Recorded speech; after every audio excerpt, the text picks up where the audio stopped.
There's one thing for sure is that just wasn't good enough from the manager, the Celtic manager, or the team. Let's listen to what Brendan Rodgers had to say about this game today. It looked like we were going to get away with a good result, with not a great performance. Get away with a good result, a 1-0 at home where it's imperative that we score as many goals as possible to stay top of the league. And Brendan Rodgers says he thought we were getting away with one. But we didn't get either by the end. I thought No, we didn't. it was a disappointing performance from us. There's been a couple of games here this season where you've not quite been able to kill teams off. Today was similar. What has been missing at times, both today and in this campaign, maybe to a point as well?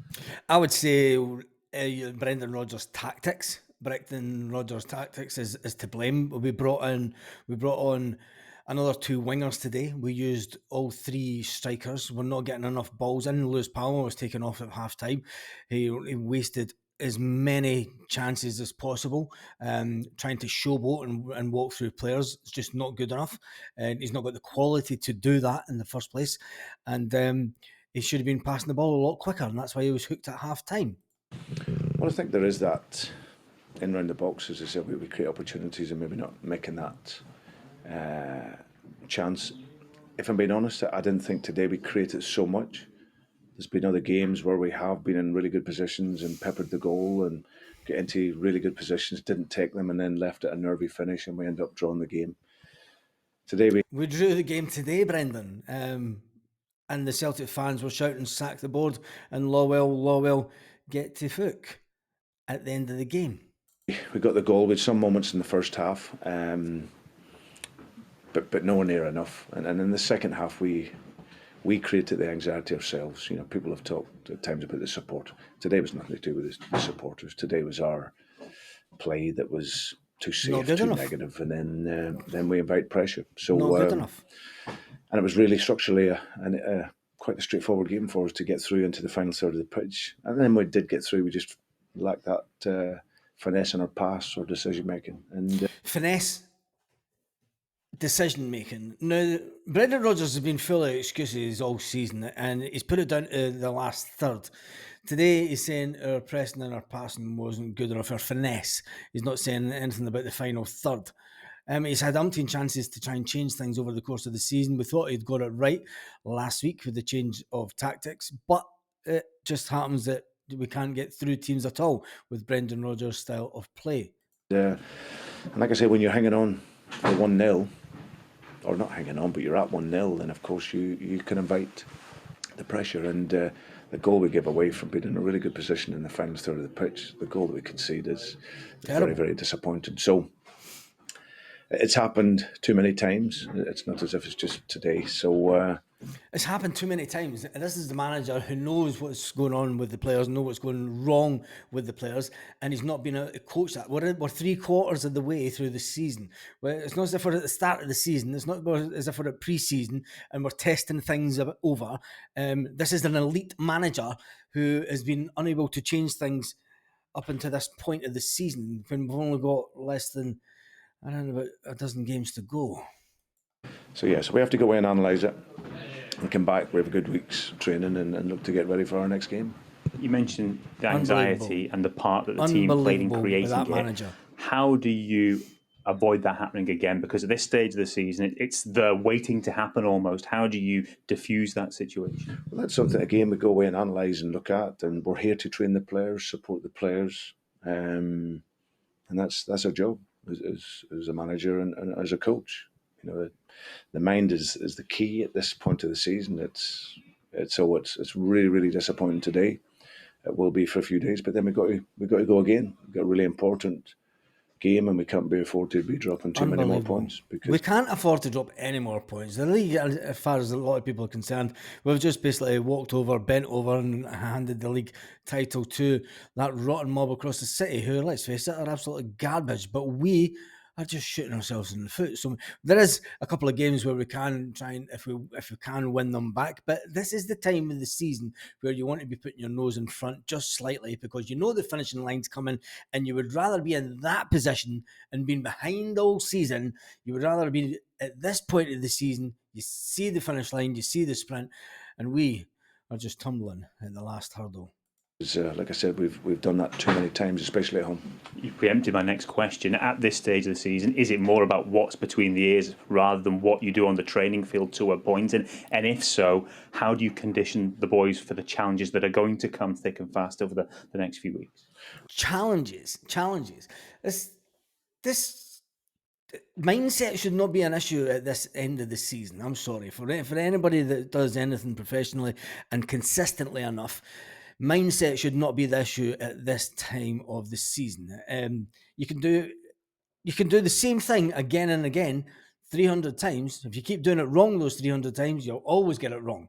There's no continuous improvement from this team whatsoever. Well, I think that's easy from our perspective. We've got to be really positive with the players. We've got to highlight the areas that we can be better in and improve. And as I said, it's something that gives us a good week to be able to do that. And by the time next week comes, and like it has done, we've started games really positively and a lot of the time and created opportunities. Teams are sitting back, Brendan. You can say that you're pushing them back, but teams are sitting back. Teams know how to play against us. Teams can sit back for 80 minutes, soak up the pressure. They can train for that, funnily enough. They can train how to play like that for 80 minutes. And then they know that come the last 10 minutes of the game when it's only 1-0, let's have a go. Let's have a go. If we get beat 2-0, we get beat 2-0. But if we get up there, Celtic aren't that good. They're crap at defending. We can get a chance. We only need that one chance. And then Bob's your uncle. There we go.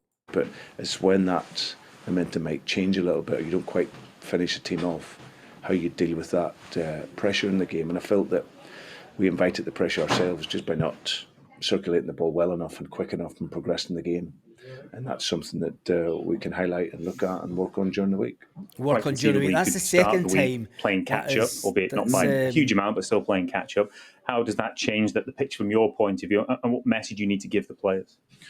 Well, it doesn't really matter what other teams do. You can only control your own performance. Like I said, and you're not controlling our performance. I'm sorry, Brendan, but you're not controlling our performances. You've took a team that was a treble-winning team that a lot of people are now saying. You took a treble-winning team, and yes, there's been injuries and there's been a lot of things that's went wrong this season, but you as a top-class manager should be getting the most out of players. Now, you either don't believe in the players. Some people have said that maybe the dressing room doesn't believe in you. I don't believe that.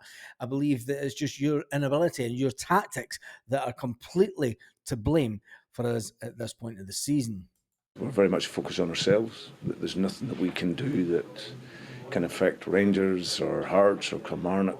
It's about what... I'm sorry, we've just played Kilmarnock. There is something that we could have done to affect Kilmarnock. We could have scored more than one goal today. We could have changed the formation slightly. We could have went to a 3-5-2 to try and flood out the midfield. We didn't need defenders running up over the halfway line and almost into the 6-yard box.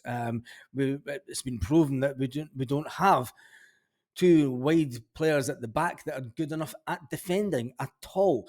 Going with a set back three that's settled, I think that's maybe the way forward for Celtic, and flooding the midfield. So when teams are sitting back, we've got a flat back five that can sit in front of them. And then we've got two strikers in the middle of the park, in the middle of the box. Not one striker. This one striker, this nonsense that you like to play, Brendan, this one striker in the middle of the box is not working. It's plain for everyone to see. Yes, it worked. You got away with one last week with Kyogo, and Kyogo scored a cracking goal today. He had that freedom of movement around the park. He had that freedom of movement to get into that back post area, something that he might not have had if he was playing that central attacking role that Adam Ida was playing.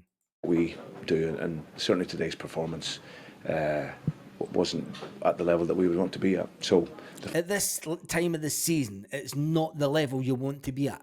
Are you absolutely having a laugh, Brendan? Are you really having a laugh? I mean, there has to be changes at Celtic. There has to be changes at Celtic in the backroom staff. You cannot piss with the same cock from when we lost the 10 in a row. You can't have the same backroom staff, and yes, they worked wonders under Ange Postecoglou, but it is the same backroom staff that is taking training sessions week in, week out. There's nothing changed. There's nothing new. You haven't brought anyone else in. Lowell hasn't allowed you to bring your own staff in, or maybe you didn't want to bring your own staff in. Tell us that. Answer that question, Brendan Rodgers.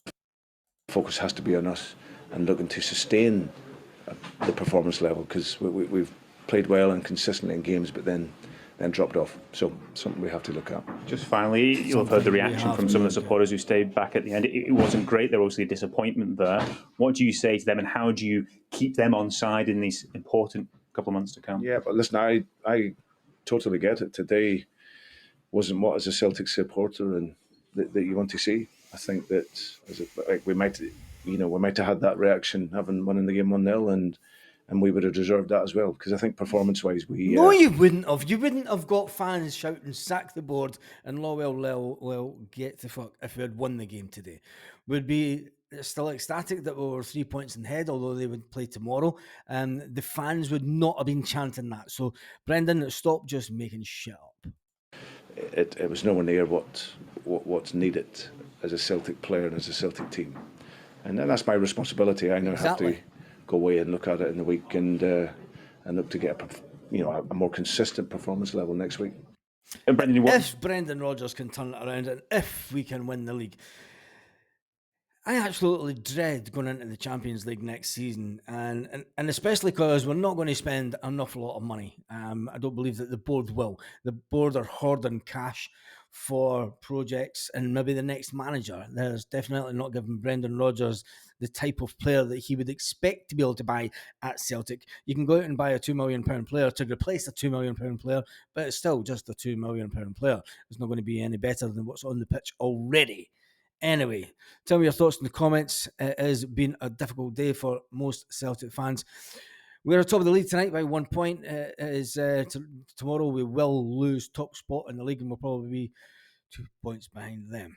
Worst case scenario. Best case scenario.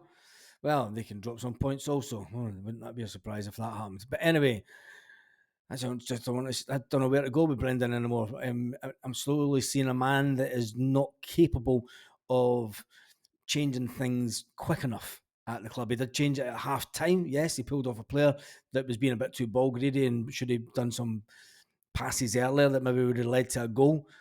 But overall, it's not looking good for Brendan.